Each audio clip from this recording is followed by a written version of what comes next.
Good morning, everybody out there in YouTube and Rumble Land. This is Lonnie coming at you from the Justice Appalachian Homestead. We had an interesting turn of events yesterday when a surveyor came up and knocked on my door.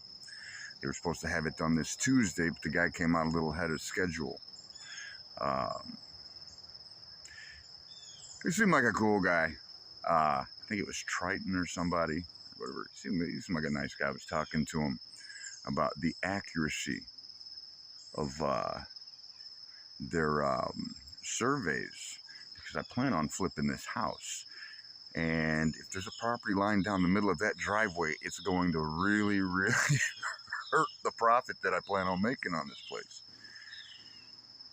He's out there for about an hour, and I went in the house. I just gave him some space. Then come another knock at the door. I didn't have my camera ready. It was the guy next door that owned the place. He says, Lonnie, can I talk to you for a minute? He says, well, it looks like I don't own any of the driveway. He's saying that. He says, it looks like it's all yours. He apologized several times for the misunderstanding. And actually offered to pay me to take down my stakes so he can get a truck in there and put in the culvert on the other side like he said he was going to do. And he also said, now I told you if I was wrong that I'd humbly apologize. And I humbly apologize. He also said, and I told you I'd buy your family dinner. And I said, brother, all I ever wanted was us to just go back to being neighbors. All of this was just unnecessary from day one. He said, well, you have to let me at least get you $50 on a gift card or something. So I said, you don't owe me anything. Okay, so let's just bury the hatchet and just forget any of this ever happened. So I said, why don't you take that $50, spend it on your grandkid, all right? You don't need to give me money. As long as we have peace, we're good. I'm your neighbor.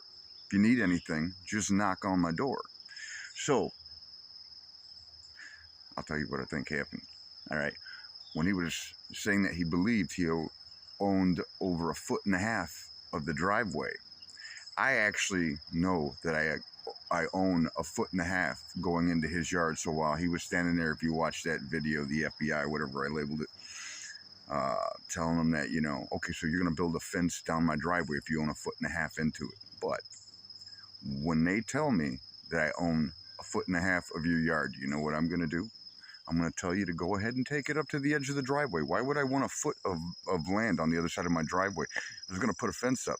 It just makes it difficult to cut. And it seems aesthetically more sensible. So now he's got to take care of all that. So he's going to put up a chain link fence. And that's going to save me money because I was going to spend money on a fence, which is fantastic. So I thought I'd let my wife hear the good news, but not before I shot her a text saying, hey, I need $5,000 for a lawyer. This dude came over and started a fight, and I ended up drawing on him, and, you know, pew, and I'm in a lot of trouble. She calls me. I never heard this woman stutter like that in the 30-plus years that I've been with her. And I started laughing, of course, because as a rule, if it's funny and not at my expense, it's okay. So she was happy, of course, that, you know, that was the case, that, you know, it was actually good news and not that. It's just the way I roll, man. We have an understanding like that. If you watch Married with Children, that's the kind of, you know, humor that me and her were always going for stuff like that, you know. So it was hilarious. Yes, it was. Yes, it was. Yes, it was. So the stakes are down. Harmony, once again, has been restored to the homestead. And I think, you know, me and that man, we're going to be friends after this. It's important not to hold grudges or to have anger against people. Now, I'm not going to lie. This was extremely frustrating all the way through for me because I'm just trying to get this guy, you know, to just kind of work with me here, man. Work with me here, man. You know, and he's got a lot of things going on. And I know he lost his boy and everything like that not that long ago. And I don't know how a man could ever recover from something like that. So, you know, but it's water under the bridge. And that's what you guys, man, you got to keep that in mind when people are behaving that way. When they're, you know, carrying on like that, you can't hold it against them. And no, they don't owe you an apology. He didn't owe me an apology. It is our duty to forgive and let it go. Walk away. Keep a clear head. Once you overreact, or once you react in any way, you've already overreacted. This could have gone horribly wrong. If I was in my 20s or 30s, I would have been in jail. All right. And, you know, it's just so much easier to let stuff like that go, because if we could choose to be better people, we would be. Nobody chooses to be that person. You know what I mean? Which goes into that whole thing about free will being an illusion. Because if we had it, we'd choose to be better people.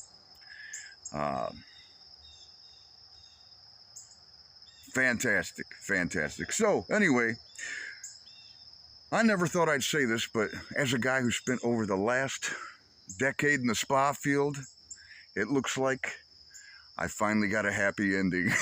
All right, guys, stay out of trouble, and we'll talk to you later. Bye.